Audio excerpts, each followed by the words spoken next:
All right, we are up high now. This is floor level of the loft that I'm standing at. This is the next step, framing this floor. So let's get to it.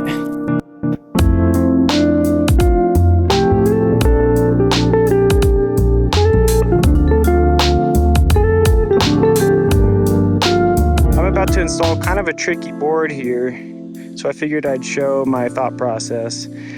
This board is gonna cap off this little back bump out, so it's gonna run between these two LVLs. And as one person, it's kind of a tricky situation to like put it down there and screw it in and hold it because it's heavy. I wouldn't be able to do it. But here's my thought. I've installed these little boards at the bottom for it to sit on both ends. So it'll sit level, sit flush right where I need it. And then I've installed this guy so that I can, once he's in place, I can throw this clamp on. I'll have something to clamp to. I'll tighten it down and it'll hold it where I need it while I screw it in. So we'll see how it goes.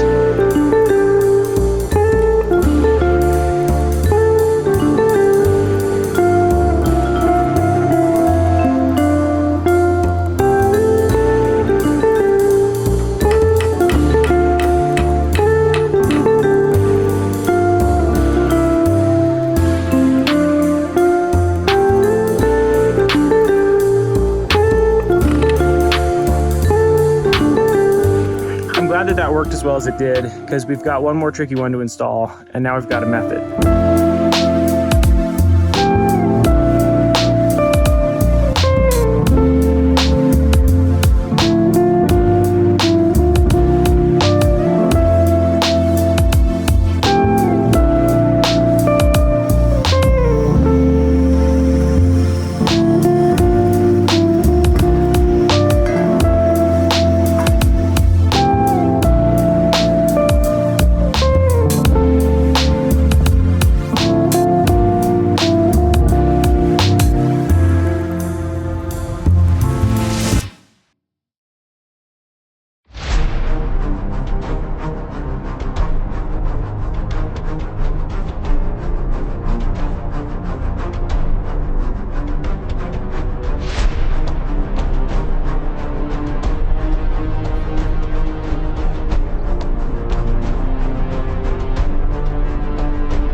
I'm realizing that I'm having an issue with my framing plan for this section here, because originally I had the hatch for getting up into the second floor right here, and then I was going to continue the TJI floor joists running along on either side of it. But with the plan that I have for the ladder to get up, it needs to slide along this LVL right here, and with my current framing plan, this left side of the hatch is going to be in the way. So, Future Galen has decided to move the whole ladder assembly down, cut out the bottom corner of this LVL so that the ladder can slide underneath the LVL and the floor will still be supported, which works well in my imagination and hopefully also works in the real physical world. What I'm doing this morning is adding in all these Simpson ties, these metal straps ahead of sheathing, because they go underneath the sheathing, and they're basically tying my framing down to my floor system, which is already tied to my posts, which is tied to my concrete pillars. So everything's all tied together so that if you get high winds, you won't get the floor lifting up or the roof lifting up or the framing coming apart. It's all strapped down. Okay, playtime's over. Ah! Run! Pick him up! Ah!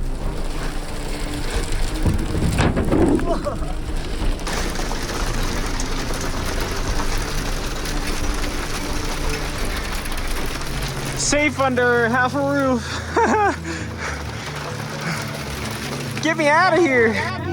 I really did not want to be here this morning. I mostly wanted to just sleep, maybe lay in bed, watch some YouTube. But I'm here now, and I got caffeine in my veins, and I feel like I could pretty much just finish this whole house right now. Let's get it.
So my nail gun, which has been on timeout for poor behavior, got a second chance today, and it blew it almost immediately.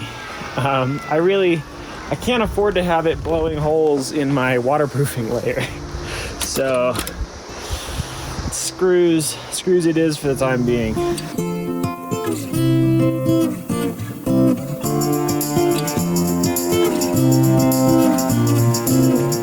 And screwing these in is so much slower than nailing them, and also more expensive, but I think it's worth it so that I don't have water coming into the house. That's the real priority here. And I've got big old gaps in between. Over here it's tight, over here it's gapped. They're resting on the same level, so I'm not really sure why it ended up like that, but I'm gonna end up filling this with some sort of flex seal, and then I'll put the tape that's the actual waterproof barrier. You're supposed to have, on your seams, you're supposed to have a little bit of a gap. They say like an 1/8 inch gap, so that your OSB, when it takes on water, which eventually it will, it'll expand a little bit, and it'll have room to expand in these gaps without hitting the other boards and buckling. But that's too much. That's too much gap. So we're gonna fill them.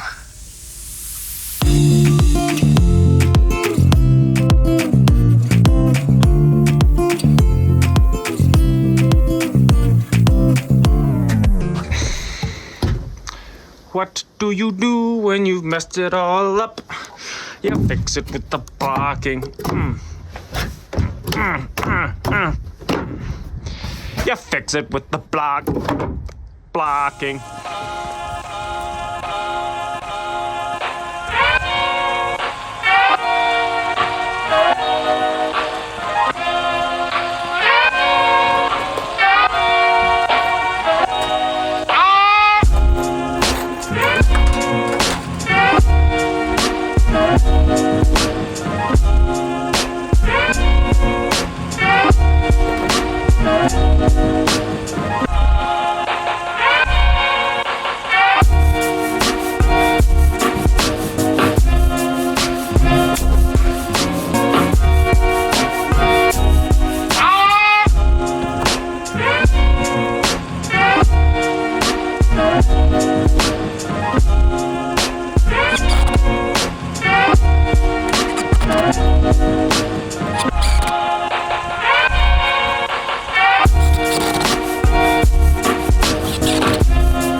so peaceful and quiet up here.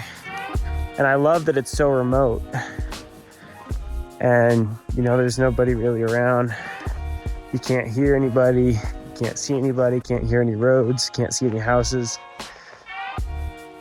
The downside is that when you forget something, it's a long trip to go get it.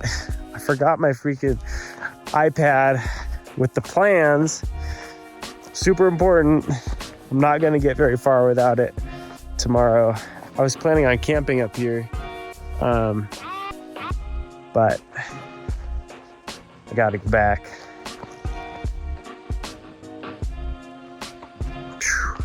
I'm trying something completely new to me, which is this method of framing on the ground and then lifting the wall into place once it's already made. Since these walls are a little bit shorter, I think they'll be more manageable, and I can maybe use this technique. So we'll see how it goes.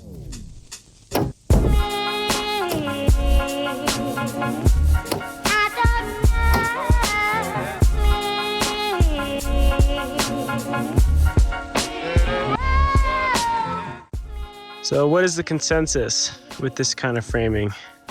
As you can see on the side that was face down, I get these inconsistencies. On the side that I was looking at, I'm okay, but that doesn't really work. So going back to the old way, I guess. I'm getting out just in time. I just got in my truck.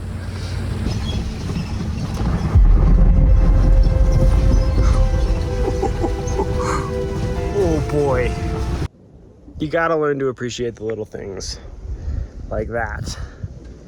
I appreciate that.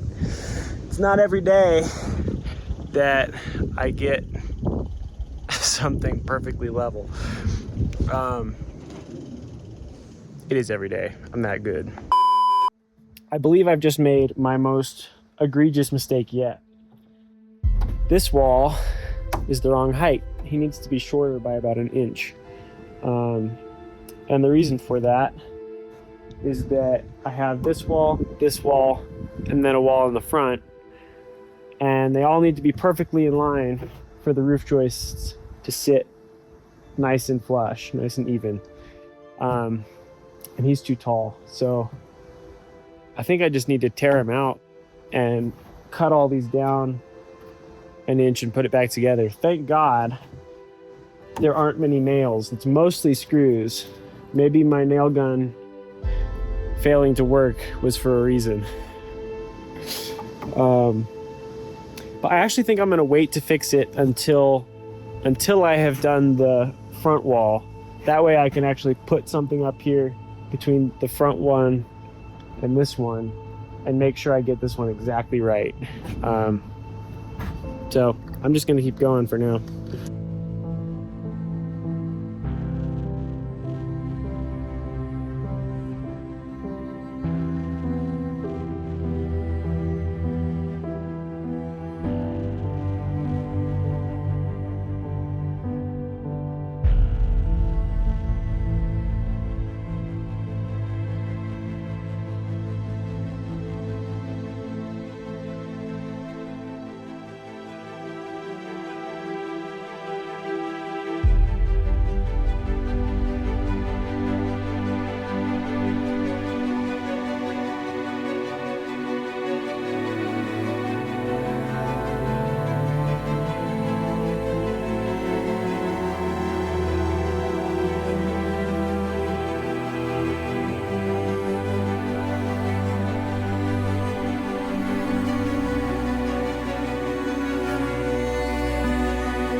I've been moving along with the framing with the idea that this is how I'm gonna cut the angles on these two side walls. I've snapped a line from that corner to that corner. You can see the blue chalk line. So that's gonna be my angle. And then I've clamped on this 2x6 so that the saw can rest on the 2x6 and cut a straight angle across. That's the idea. We'll see how it works.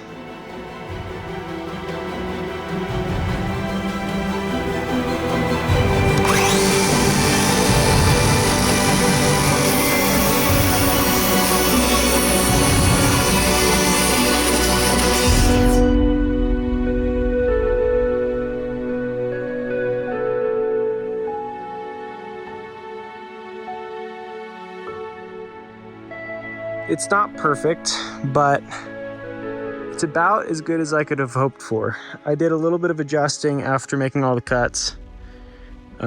Just kind of using the sander to adjust the heights of ones that were a little bit off. But yeah, I'm pleased. But I did realize that I need to be making sure that I'm accounting for the angle, because I was thinking just 1.5 inches, but the hypotenuse is obviously, it's like 1/4 inch taller. So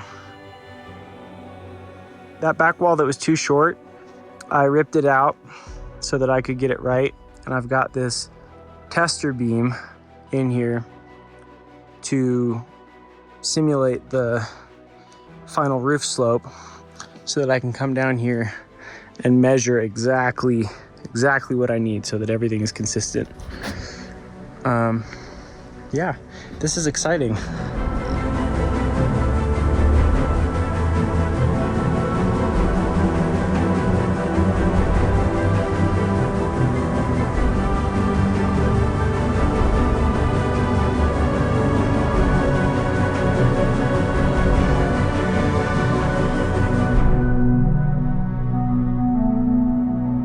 Oh, I'm so happy. The back wall has been fixed. Brought the height down, and you can see that it's bearing directly on both of those corners now. So now it's perfect. Probably better than it would have been had I just followed the plans, because everything shifts a little bit when I bring it into the real world. But yeah, very happy to not have to deal with that fix anymore. And yeah, moving right along. I don't know if you can see it from here, but some of the leaves are starting to change colors. Yeah. And fall's coming. The clock is ticking for getting a roof on this guy. Do I wish I was still in bed right now? Yes, I do. And I was laying in bed last night, and I realized that I made a mistake with the angle of my sidewall. I'll show you when we get there. Now, if I were doing a bird's mouth cut, which is where you cut into the rafter so that it sits flush on this flat surface, then it would be correct. But I'm planning to do an angled top plate where I add another plate that has an angle to match the angle of my roof. So that's why it got messed up. I just didn't think about it when I was designing.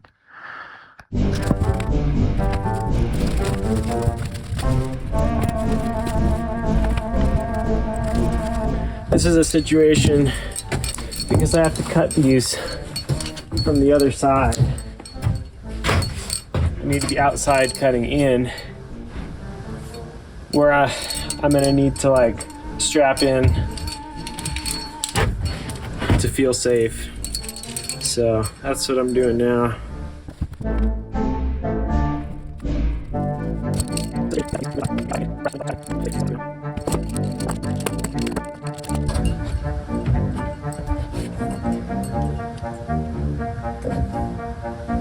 Oh dear. Those are really high up there.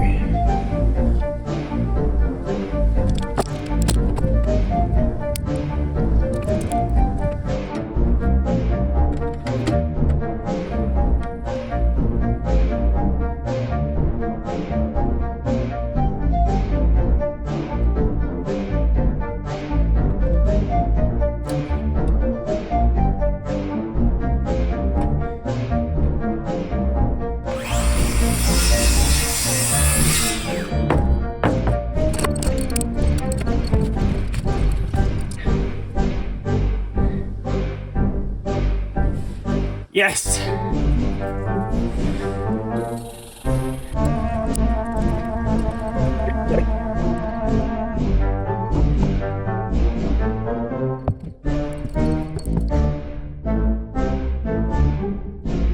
Well, it's not perfect. As you can see, this hits right about there, when it should be hitting there. But it's workable, and it's better than the last one. And continuing to learn from my mistakes, these are perfect. This is the plan for how I'm gonna deal with having cut all of these wrong. I've cut these two super long shims that will go underneath the second piece of the top plate so that everything lines up. It's best just to get it right the first time. But we make do, we make do. Oh my God, fall is upon us. Look at those aspens up there. They are just bright, bright yellow. This little guy is throwing pine cones at me. Why? Why are you doing that?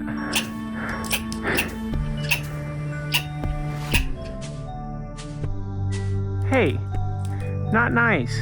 We're gonna be neighbors soon. I am finally done with the framing. These are the last things to go in, these headers and the top plate. You can see the colors changing on the aspens. Winter is coming, as the Starks say. So I got some work to do. A lot. I got a lot of work to do. Got a lot of work to do.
I am finally finished with the sheathing.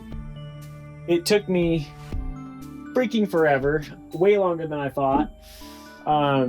Mostly because each big board was like a unique challenge where I had to like figure out how I was gonna get it from here out and in place, and then maybe I clamp it, maybe I install some blocks ahead of time for it to rest on, and then like get out there on my harness, tack it in, figure out how to like measure where the studs are so I can hit it from the outside without being able to see. Way longer than expected, but it's done. And now I can come through and start siliconing some of the more bigger gaps, and then I'll come through with the tape, which is the final waterproofing component. And then it'll be time for a roof. which will be a whole new challenge. But I need to hurry. I don't know if you can see, the colors are changing. Aspens are turning. The snow is coming. We got our first big snowstorm out on the big mountains, and it's coming here soon. So yeah, it's the final push. And here are some final looks at the fully sheathed exterior.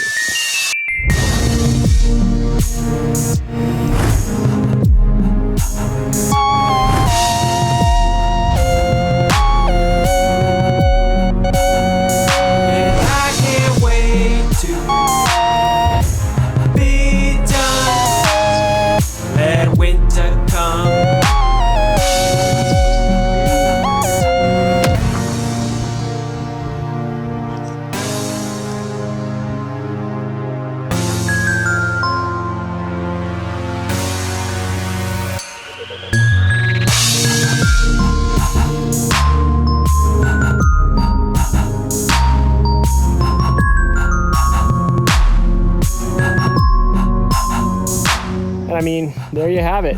I'll see you when it's time to put on a roof.